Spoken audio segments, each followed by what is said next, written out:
Rage on that beat, going crazy.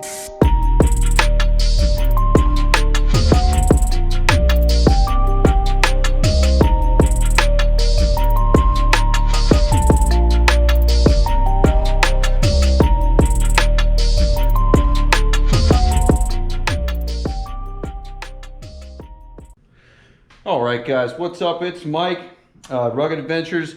Got another product today for you from Kemimoto. It is a 5-foot LED whip light, reactive to music, RGB. Should be able to set it for any color. And I just want to show you here. Comes with obviously the controller and the spring loaded base. The light itself, a pre-attached American flag, some instructions for wiring, instructions for the app, zip ties, and looks like caps of some sort that we'll get into. And we're gonna get this installed on my 2012 RZR 800, and I'll show you how to do that. I'll should walk you through the install, the electrical, and then how to use the app. So stay tuned. Okay, so I ended up running the wire on this particular model. There is some space between a body panel on the rear roll cage, and I'm gonna run the wire up this roll bar, and then I'm going to find a dry-ish place in the roof to mount this control box. As far as this control box goes, it doesn't look real waterproof, to be honest with you.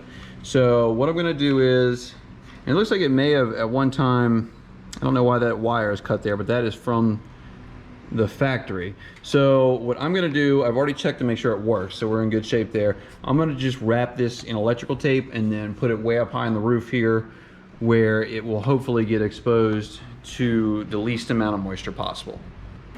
Alrighty, so we're getting into doing the electrical connections, and this has a screw together connection. But the one thing I like doing on any ATV or whatever, I always like heat shrinking the connections. It looked like it has a pretty secure one from stock, but you know, let's face it, these things are going to be put in the water, and so making everything as watertight, I think, is one of the biggest electrical things to do with any price level thing to really make it last. So we're going to heat shrink all of our connections and move on from there. Okay guys, to finish up our electrical, we just ran a ground wire to, we just tapped into where the stereo is grounded to.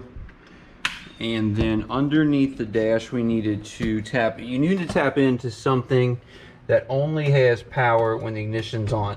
So this right here, this orange wire coming off of the cigarette lighter, that is only on when the key is on. And I have my relay that powers all my external lights attached to that, and then I just attached the whip light with one of those Scotch lock things.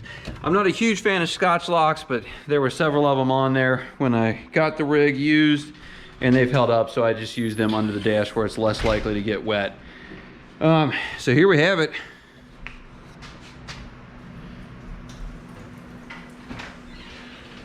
It's pretty sweet. It does quick disconnect down here for transport or whatever. And then there is a little cap that you can, a little dust cover to put back on.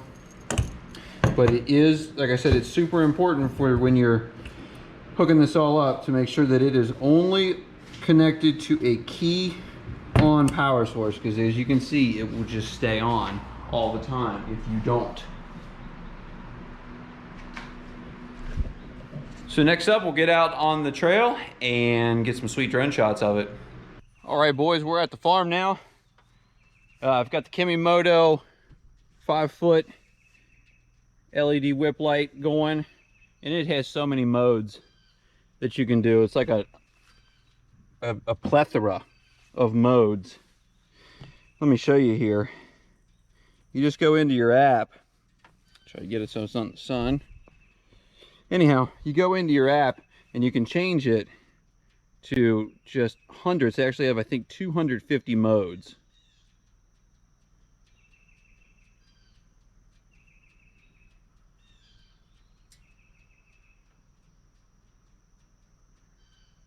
It's just crazy the amount of things that they have for it. And let's see if I can get a good picture of this. I mean, it should bend real nice, no problemo. It does have a spring base down here, so that really helps with the flex for it. But let's take it down the trail and see how it does. See, my favorite's mode 6. That's kind of the red, white, and blue candy pole thing right here. And you can also adjust the speed. It'll go insane fast to very, very slow, and the brightness as well. So let's hit the trail.